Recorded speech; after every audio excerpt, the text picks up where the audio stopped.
all that you see out in front of you is how you feel inside your head.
Anxiety.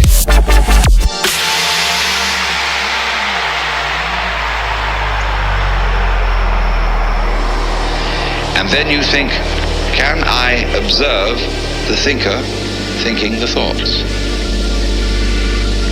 So I am worried.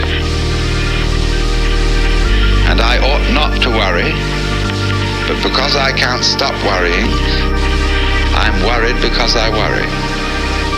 And you see where that could lead to. That is what we call anxiety.